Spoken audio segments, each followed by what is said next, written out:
Hello, good morning, and welcome to the Dailies on Neko Television, where we keep you updated with some of the happenings on the paper. We're seeing that Labour is planning to go on a strike concerning minimum wage that is starting from December 1st. So that is to say that a number of government, talking about governors in various states, need to shake up and do something regarding the new minimum wage that has been passed into law.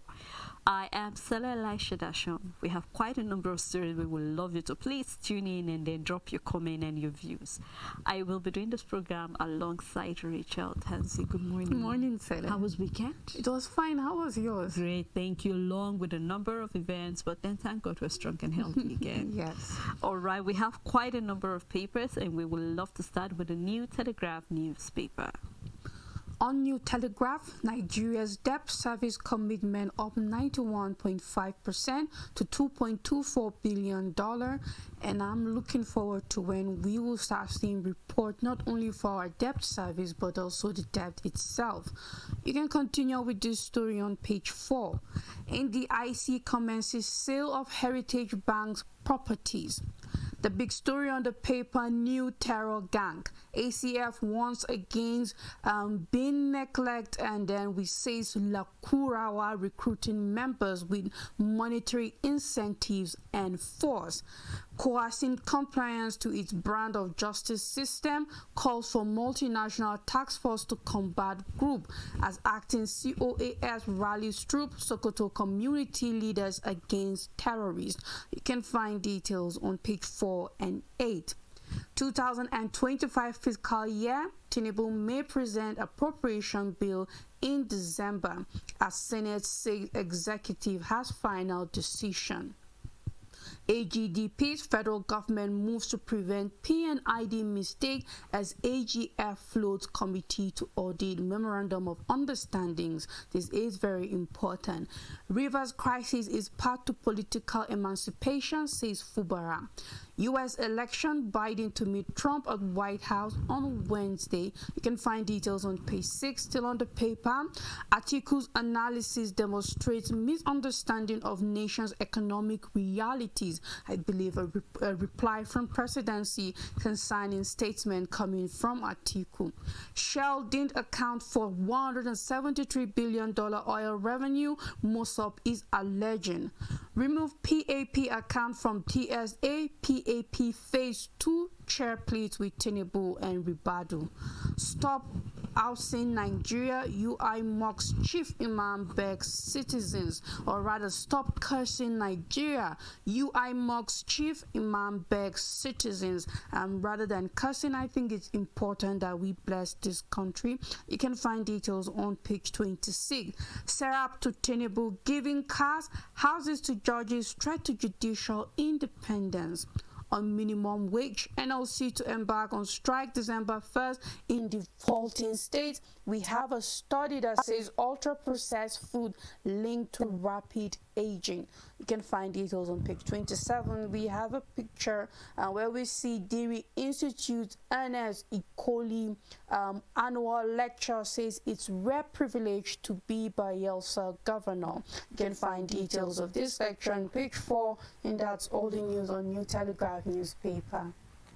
And on Leadership newspaper, NLC to embark on strike over new minimum wage December 1st, detailed on page 7.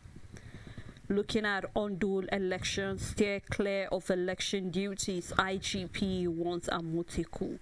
Stay clear of election duties, IGP wants Amoteku. This is talking about the state government, or the state police rather, in Ondo State. You can do well to read that on page 9.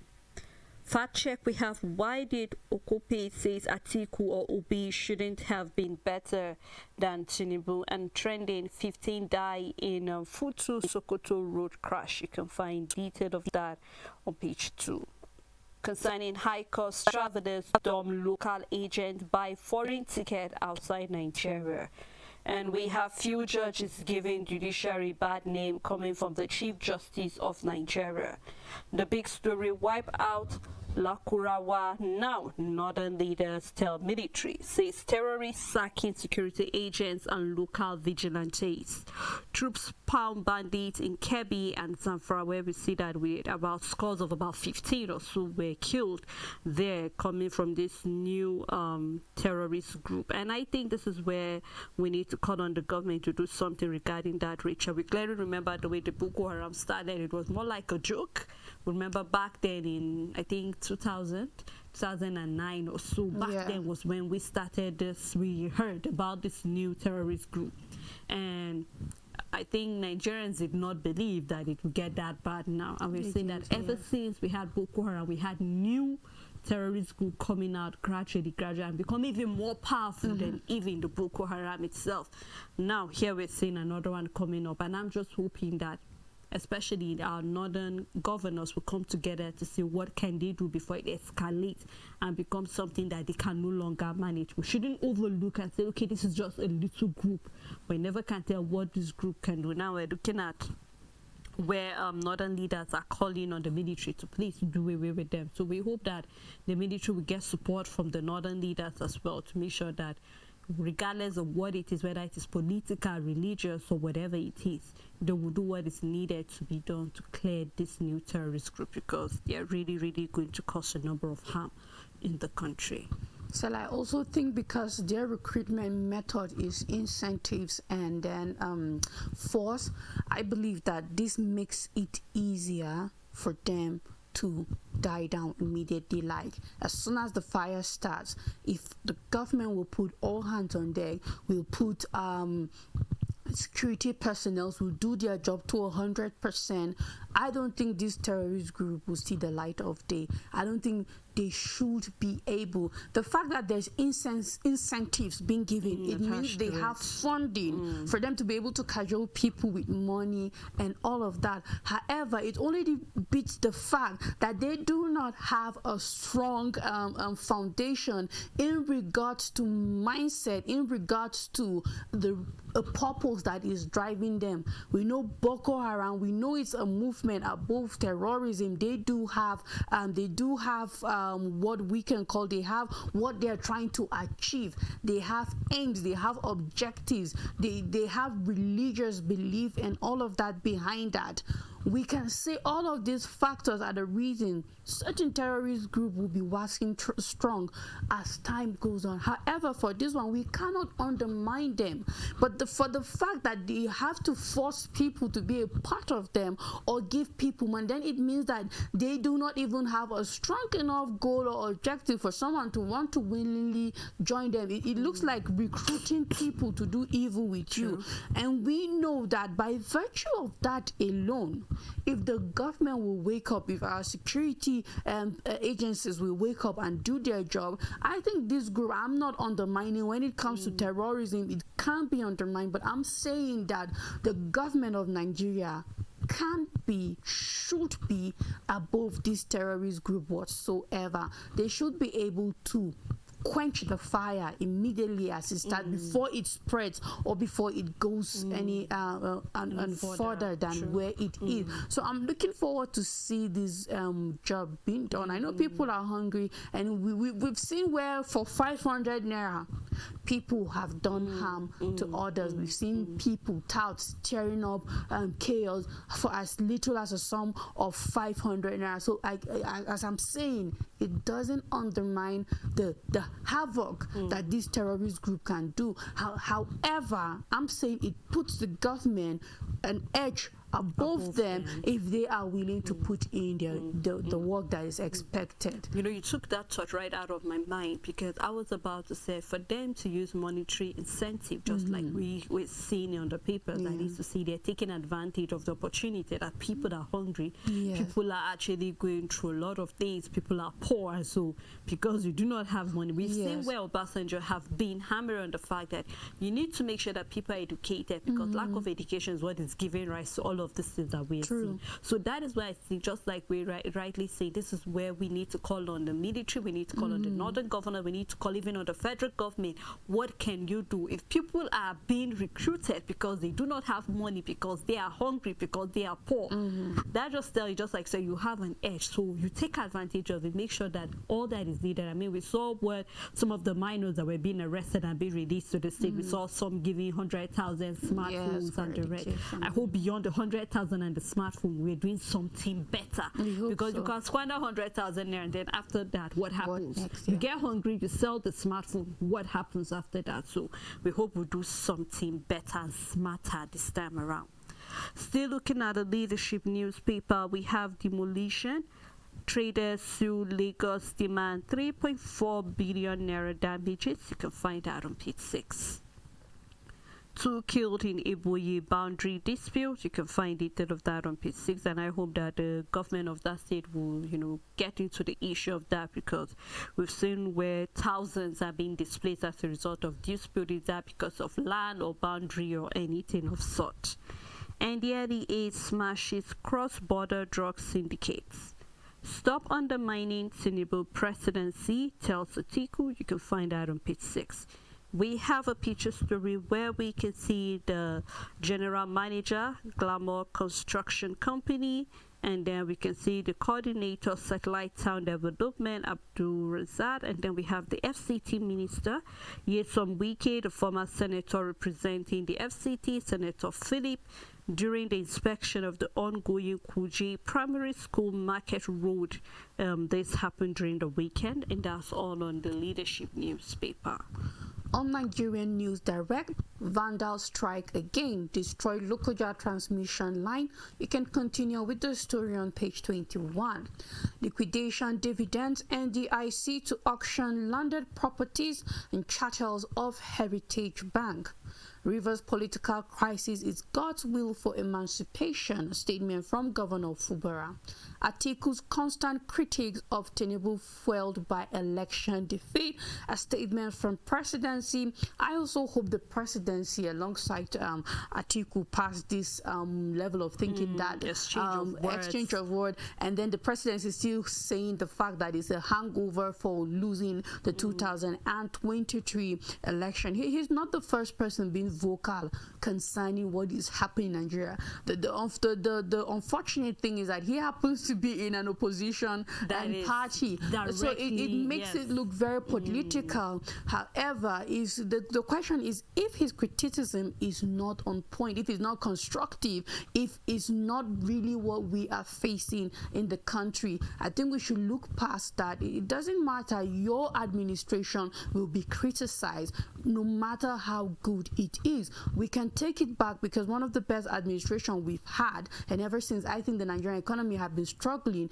is the Goodluck Jonathan administration, starting from the Yar'Adua administration. We can take it back to Obasanjo's administration, and still yet all those administrations were criticized at one point or another. There were decisions that were taken that Nigerians didn't feel it was in their best interest, and we saw these administrations that had had a better outcome for Nigerians still facing criticisms. Talk more of an administration that so far so good. The policies are not yielding what Nigerians want. Yeah, talk more of an administration that is struggling. You are bound to face criticisms. I think it's hurting the presidency because it's coming from an opposition. I think if Rachel was to be the one out there always criticizing this administration, they wouldn't even care, and they wouldn't hear. Even if I'm saying the same thing he's saying,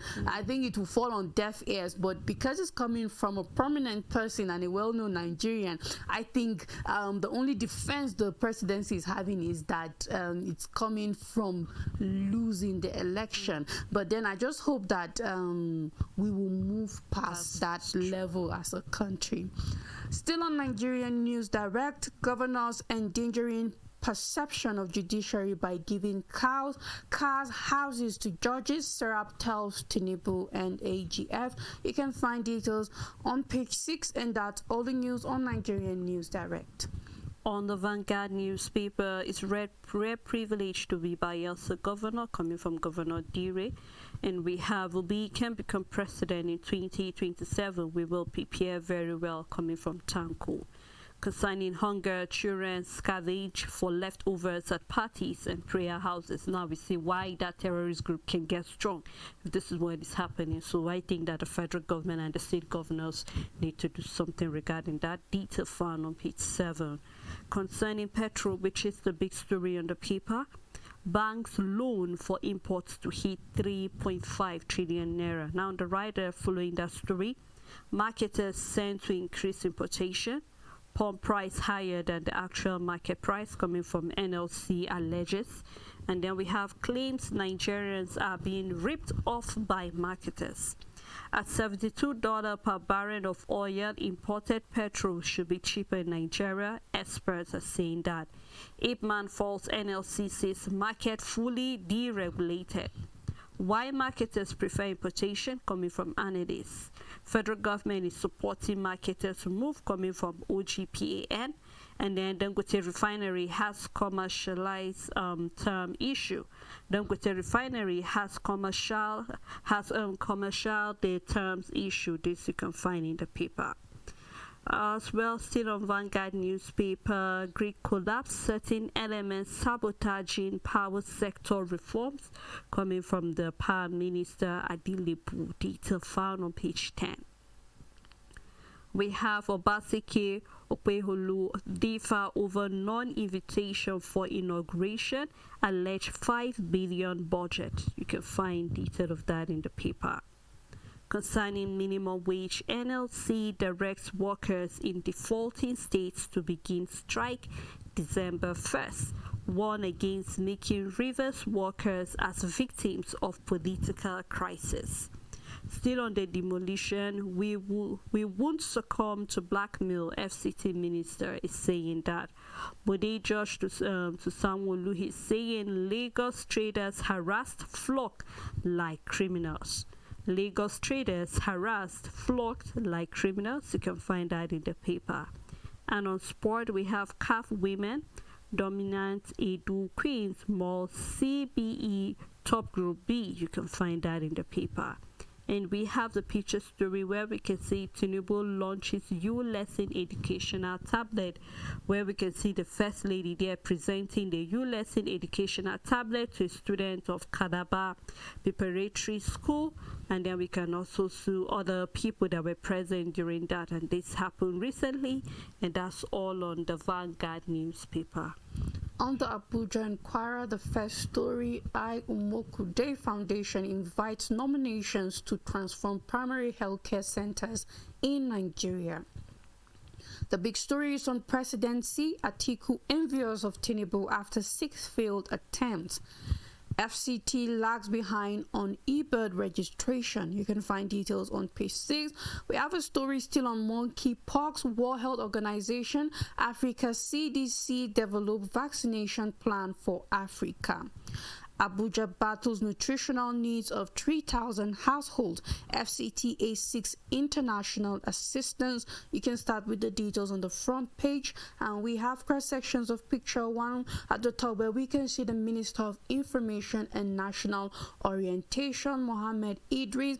And down we can see one with Senator Yusuf Dati and then Peter Obi. This is at Bayes University, Abuja, alongside a graduating student. And that's all the news on the Abuja Inquirer. All right, let's take a look at Daily Sun newspaper. Soludo's defection rumor, Bianca's ministerial appointment unsettled Anambra APC. We detailed on page 17. Prices of eggs, yam, beans, milk continue to rise. Food items becoming exclusively for wealthy Nigerians, as we're seeing that. I mean, a crate of egg is going as high as even 6,000 naira, depending on where you're buying it, because feed is very, very expensive. So we hope we can do something about making sure that all of these needed things are very cheap so that people do not have to go hungry. You can start reading that on the front page and continue on page 25. Nigerian Air Force bombs terrorist arms depot in KB and Zamfara. kills cause. Don't treat new terror group Lukarawa with kid gloves, coming from the ACF, just like we have said. More detail found on page 4. Edu Governor-elect trade words, where we have seen Okwegolo demands psychiatry evaluation for Obaseki. And then we're seeing another writer here say, focus on your 5 billion naira inauguration. Leave me out of your petty politics. This is coming from the governor. You can find detail of that on page 27. FCT 36 state domestic debt swells by 198.96 billion naira in 3 months. Labour declares strike in states failing to implement minimum wage. Presidency Hitatiku says his criticism devoid of realistic alternatives. You can find that on page 6. And that's all on Daily Sun newspaper. On this day newspaper, 4 million barrel per day target. KPMG reviews federal government incentives, terms of moves to cut down production cost. The writer says welcomes reintroduction of tax credits in oil sector. Advocates constant monitoring of reform results. On minimum wage, NLC directs workers in non-compliant state to begin strike December 1st. And we have NACCIM saying prevailing high interest rate regime reflects CBN systems disconnect from businesses. And I think businesses can agree with that. You can find details on page 6. IG forbids quasi-security outfits during Ondo Guba election, pledges peaceful poll. And the writer says PDP, CUPP caution electorate against vote selling as parties share fertilizers, rice and maize to voters. I think that when it comes to vote buying, there just have to be a bigger word than just telling people not to collect. It's been ongoing for years, even before I became eligible to vote as a Nigerian. I know that sharing rice, maize, Maggi, salt, everything has been part of election in Nigeria. It's normal. That is it now, as it is in this country, because people are expecting. And we also have politicians ready to give. Whether we call it vote selling or buying, we have normalized it. And that is the fact. The only thing is that Nigerians should wake up and vote regardless of what they are being given. If politicians see it as a period to be philanthropists, to be more generous, to give more than they would as usual, fine. It is our way of doing things. Everybody have done it. This is not the time to start saying this person is guilty and that person. No, everyone is that's how we run politics in this country. It's the time for dashing the masses things.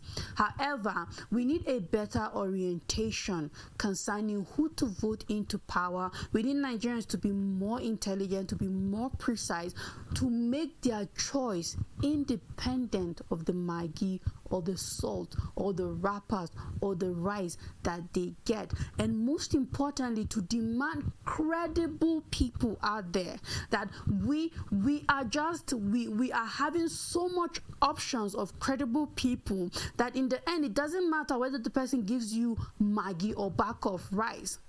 The person who gave you salt, which is cheapest among all of them, will probably get voted because he's the most credible, not the one with the fattest pocket. I think this is where our mindset should drive to it. But if you're going to fight vote selling or buying, it's a bigger war. It's more than giving advice. If INEC is going to pass it as a law, or if it's already won, then they have to see to it that any kind of form, even giving free food at polling units, should not be accepted, because regardless, it's part of it. It's a war that you need to wage. It's not just by statement. So I think that there's nothing wrong with that, but we have normalized it. Let's not make it look like it's a simple war that can just be fought with just don't collect. No, it's taking different kinds of forms so far. You know, Richard, personally for me, just like you said, just add up a little. I mean, we've made it normal, so it's more like a give and take thing. Yeah. you give me and I give you back. So I take whatever you have to offer and then I give you my vote.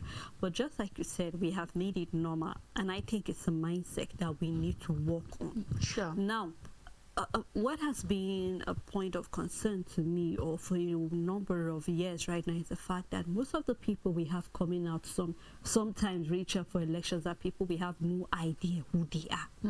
I mean, if somebody is to ask you the question, okay, this particular person that's coming out for even a councillor, do you really know the person? Most of the people who go out to cast their vote don't even know the person because he has not done anything. Yes. Just before we started the show study, I was in a place yesterday, and then Richard, I never knew that place existed. Somewhere in just South local government area, and the road is terribly bad. Richard, according to the people living there, they said, if you need to come to town to get anything, there is a bus that mostly you need to follow, and if you miss that bus, just know that you're spending the night in that rural area that do not have any good road. Rachel, if your car is very low, your bumper, you're sure that you're going to spoil your bumper before coming out. Now, these are part of the concern. So imagine people living in that place. For example, that's okay. Just recently, we had chairmanship election in Plateau State. How about I hold my chairman accountable? Okay, you are the chairman right now in charge of this local government area. What are you doing concerning this bad road? And let's not forget that just that area, for example, Plateau State, is the route that you need to go to either FCT or you need to go to Kaduna. And we have a number of, we have the NVRI over there. We have soil over there. We have NIPS on that road, and we know that all of these bodies are quite recognized in the country. Now, what are all of these international bodies that do come, what are they doing about that road? Do you just use the normal straight road, or are you concerned about those other villages that are there? And Rachel, I mean, when I was looking at some of the plants that are planted, the people there are rich, Rachel. If you see rice is growing very well there. If you see strawberry is growing very well there. Now imagine the people who are actually planting. They need a good road for people to come by. And we're talking about we are hungry here. So I'm just bringing all of this to the forefront for our government. You know what? We are not poor in Nigeria. But because we don't have leaders, and we don't even have an interaction with the people who are coming out for certain positions. No wonder when somebody's going like, okay, who is this ABC there? I don't really know him. Okay, he's so tribe. Anyway, let me vote for him because he's my tribe. But they're forgetting the fact that he might not come and do anything that will actually impact our life. So we're looking forward to a time where we'll have direct connection with people who are coming out for positions. So when we go to the polling unit to actually cast our vote, we really know who we truly want to rule us eventually. And if he or she is not performing, we also have the right to call you back because you've not given back to the society. So how sure am I that when I vote you to this higher position, you'll be able to do something? So we look forward to seeing better approach coming from both, whether as electorate or even as people that are coming out for positions. Still on this day newspaper, the big story, Atiku is undermining Tinubu's government out of envy, a statement from the presidency that have been on most of our paper. And then we have the writer says stresses ex-vice president not in tune with nation's current economic realities, insists his criticisms are harebrained propositions without realistic alternatives. We have a picture story. Ade Tutan retires from First Bank, where we can see other stakeholders alongside the governor of Lagos State, Babajide Sanwo-Olu, that also Prince Dapo Abiodun, the governor of Ogun State, and also we are seeing the emir of Kano, Mohammed Sanusi, and that's all the news on this day newspaper. Let's take a look at the Nation newspaper, where we have vandals disrupt bank power on another transmission line. I hope we do something about these vandals because the disruption is becoming, I have not seen light for the past 3 days in my area yet. I've not heard of anything. So I hope that we'll do something. Those who are behind that should be brought to book. Still on the Nation newspaper, stock exchange tightens rules on shares buyback, where we have shareholders must consent. You can read that on page 19. And as well, we have Fubara saying, I will still work with Okojumbo-led assembly.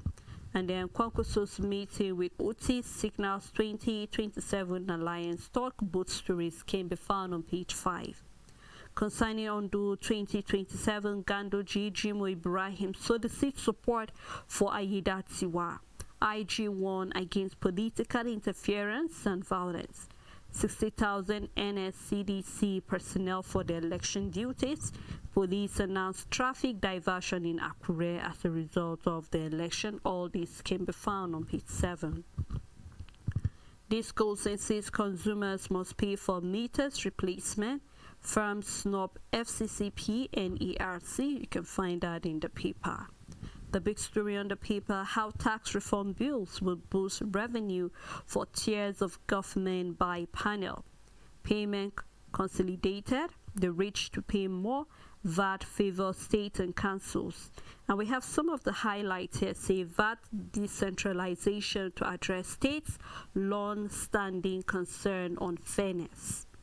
States to get benefits from prioritizing economic activities. 5% cut from federal government share as fiscal equalization buffer for states. 8 tax laws for consolidation. FRS name change to NRS reflect agency unified role. 60 federal agency to lose tax collection powers. Adjustment to achieve 18% tax to GDP ratio target within 3 years. So all of these are some of the highlights concerning the tax reform. Do well to read that in the paper. As well, we're still having Save Us from Terror Group. Lukarawa's Kebbi State begged the CDS, talking about the Chief of Defense Staff. And then we have Chief of Army Staff was in Sokoto as well regarding this new terror group. You can read detail of that on the front page and on page 4. And we still have the pictures to where we can see the First Lady presenting the tablet for you lesson. And that's all on the Nation newspaper. Sally, before we move away from the Nation newspaper, I think the first story got my attention. Vandals destroy bulk power on another transmission line. And Sally, the sad reality of Nigeria is that we have crime on the increase. And let everybody out there just take a look, go out there and look at the most unsafe countries in the world. They are underdeveloped countries. They are poor countries. They are countries that people are not finding jobs. Are countries that people are finding it difficult to make ends meet the right way. Now, I know, Sele, that there are people that regardless of the opportunity being handed down to them will choose to be criminals. However, we cannot push the fact that people are driven into crime also. Now, we're going to sit down and say that there's a good enough excuse to be a criminal. No. But can we also agree with the fact that people can be pushed into becoming criminals?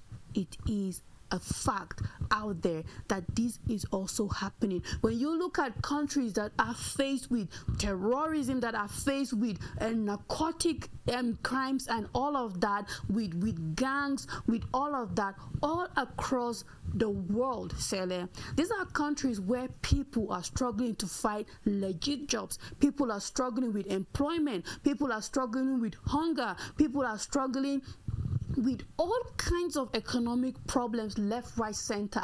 People are trying to make ends meet the right way, but are not finding it possible. Go and look out there. You will find that such countries are the types that are struggling with crimes. And we are waking up, Sele, and gradually Nigeria is drifting to that level. Sure. We are having more vandalism every day. It wasn't like that. We have more petty crimes going on. Between this year 2024 only, I know what have been stolen from my house, and this was not the case before. You can comfortably keep things before outside. Even if your house is fenced, Your offense is not good enough.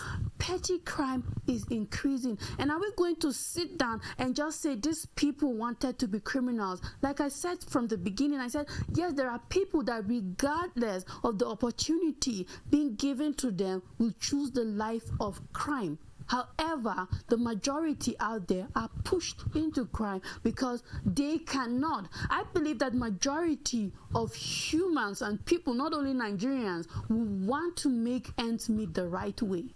Majority of people out there will want to wake up, go to an 8 o'clock job, close by 4 or 5, and be able to make ends meet the right way. I believe that majority of people come from good homes. I'm not vouching for anybody, but I'm talking about the majority are people who want to thrive in business, who want to thrive in work, who want to thrive in career, who want to thrive in what they are trying to do out there. I'm talking about the majority. We can't sit down and say the majority of Nigerians want to be criminals. Then we are including ourselves in that majority.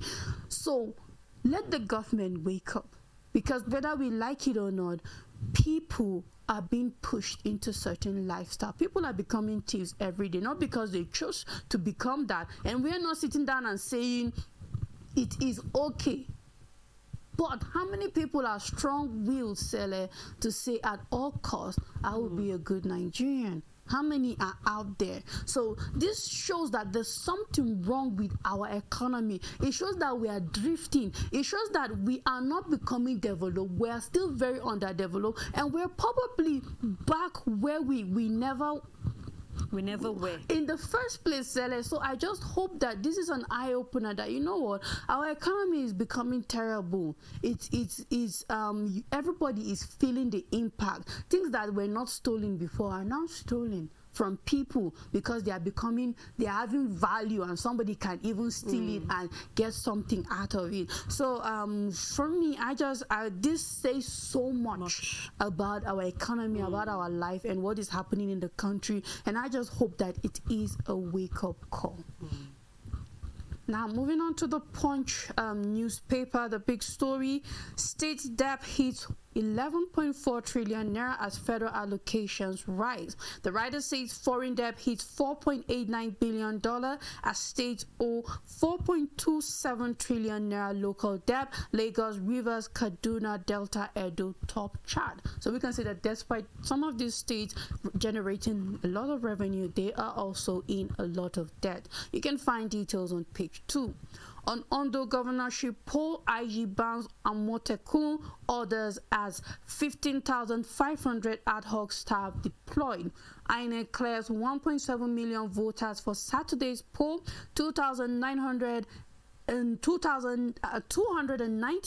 856 PVCs uncollected.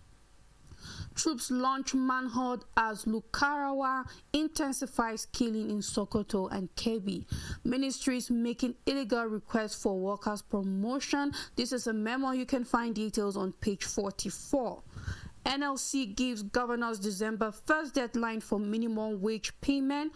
Husband arrested for allegedly setting wife ablaze in Ogun. You can find details of this sad story on page 4. Traders demand 3.4 billion naira compensation for Lagos market demolition. You can find details on page 44. We have a picture where we can see President Bola Tinubu and Deputy Governor of Rigad, Prince Mohammed Abdul Rahman, during Tinubu's arrival for the Arab Islamic Summit at King Abdulaziz International Airport in Rigad, Saudi Arabia. This happened yesterday, and that's all the news on the Punch newspaper. On the Guardian newspaper, delayed 2025-2027 MTEF threatening budget cycle. You can see the bodies that are involved talking about the president, the Senate president, reps. We're having the minister of the finance, as well as we're having other ministers. So you can do well to read that on page 6. Concerning 2027, Jonathan Obi Kwankwaso names resound as political Jocelyn intensify. Ariwa Group's Huriwa signed not to accept Tinubu's tax reform. NLC threatens strike December 1st, demand wage review over worsening hardship. stranded oil wells, oil facility store 2.5 million barrel per day oil production. Can read detail of that rather on page 3. Stop Wike governors from giving cars houses to judges, Sarah tells Tinubu. Downside, we have expert underscore employees' mental health amid rising workplace depression. And this year, according to the mental health day, where we saw that the coach, or rather the team, was prioritizing mental health in workplace, and now we're seeing experts are talking about this. Workplace have become a place where people no longer enjoy working. People are taking jobs just because they need to meet and ends meet, and not because they're really, enjoying their job. So we hope employees need to do better by making sure that you take care of those who are working with you. You can read detail of that on page 4, and that's all on the Guardian newspaper. On Nigerian Tribune, we have Monday Lines Tribune at 75, a bouquet of stories. You can find details on page 10. IGP bans Amotekun vigilante from Ondo polls. NFCDC deploys 6,000 operatives. The big story: presidency gets hard on Atiku, says he is envious of Tinubu's position. Nigeria's tax system, among most backward worldwide, contains 1939 laws. This is a statement from Dailies. New terrorist group in Northwest, crush it now, ACF tells the federal government. Acting COAS in Sokoto calls for citizens' cooperation. Investors count 4 returns as 12 companies embark on 2.26 trillion naira capital raising activities. Investors scout for returns as 12 companies embark on 2.26 trillion naira capital raising activities. NLC demands action on worsening hardship and economic crisis. Nigerians groan under high transportation costs. You can find details on page 25, and that's all the news on Nigerian Tribune. On the Metric newspaper, Alake urges South African investors to take advantage of opportunities in Nigeria's mining sector. Detail found in the paper. Concerning EPL, Arsenal, Chelsea settle for draw. Man U back 3 points ahead of. For sport lovers, you do well to follow that story up on page 23. NNPP reconfirms Anibu Nam as Board of Trustee Chairman. Reaffirms Konkoso explosion from the party. Says his visit to OT deceitful.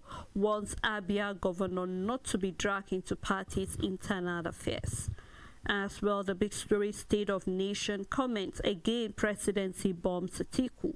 Ex-VP envious of Tinubu's position, displaying sense of entitlement, disconnect from electorates, shown more interest in undermining Tinubu. All these can be found on page 2. Rep member counters Ndume says tax reform bills will be passed. NLC reveals why strike will begin in states yet to implement new minimum wage. Obaseki at large after Edo people rejected his satanic government coming from the governor-elect. Desmond Elliott debunk gay rumor. For those who have been following that story, you can read more detail of what he said on page 22. We have a picture story in honor of an industrial's daughter, where we can see the governor of Lagos State appreciating one of its pioneer figure in Nigeria judiciary, talking about the new Chief Justice of Nigeria. And that's all the Metric newspaper, as well as how far we can go on the program this morning. So thank you to all our followers. Thank you to all our supporters as well. Thank you, Rachel, for doing this. You're welcome, Celine. All right, so we come your way again tomorrow. Please do have a great day ahead.